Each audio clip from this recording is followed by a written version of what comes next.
Chapism has arrived in France. Welcome to the world of the modern gentleman. Be warned, appearances can be deceiving.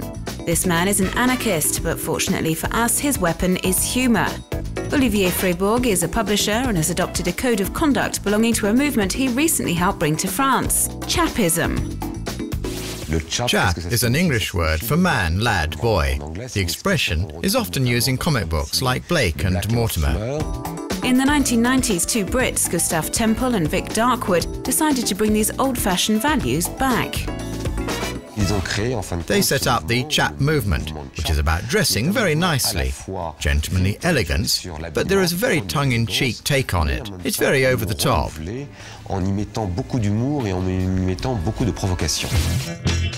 It's a criticism of modern life which is severely lacking in manners. A chap is politically incorrect and prone to laziness, deep reflection, alcohol and tobacco. He's both reactionary and revolutionary. He even encourages what he describes as random acts of gallantry.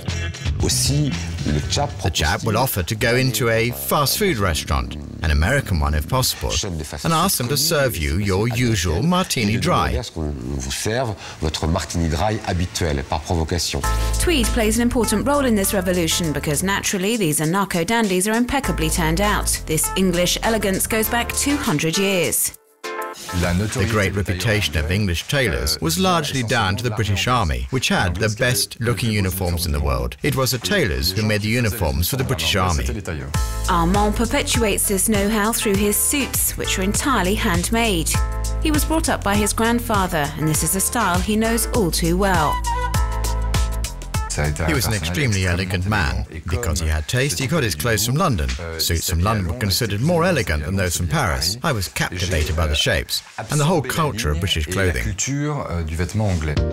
From dinner jackets to chic sportswear, the dandy pays great attention to detail. The buttonhole, the lining, or the fastenings on a pair of trousers. I wouldn't wear a belt with my suit if you paid me. It completely goes against English religion. And these high standards have helped Armand win over a quality clientele, including this Parisian lawyer who's come to collect his first ever made-to-measure English suit. The measurements are very precise, down to the last millimetre. The back cannot be loose, and English suits go in at the waist. The shape, the figure is very important. My work is all about cutting a fine figure.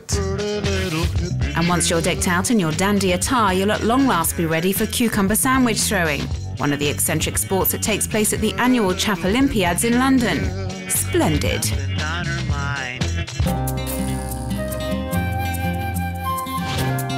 Unusual tea shops are at the height of fashion. Here's a contemporary take on tea time.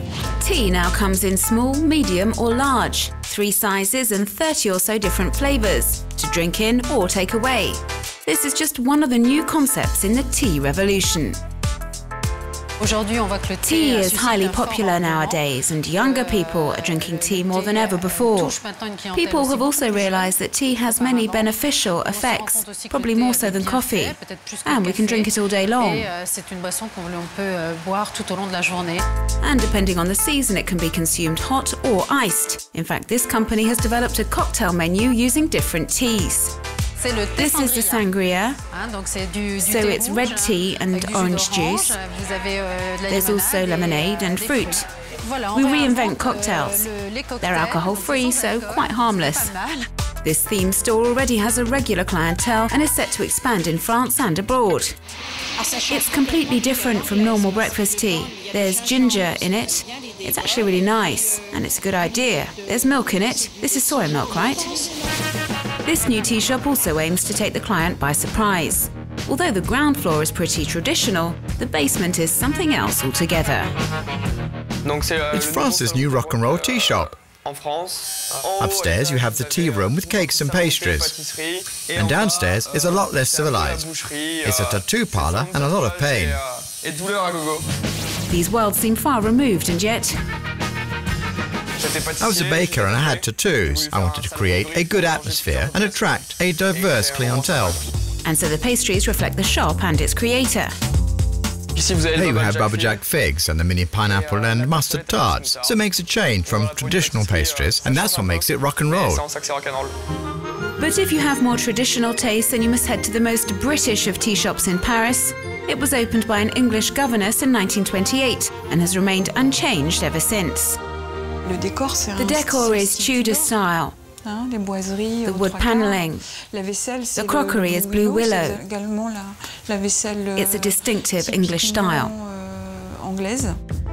And there are traditional treats to go with the tea, like apple pie or Devonshire scones served with clotted cream and strawberry jam.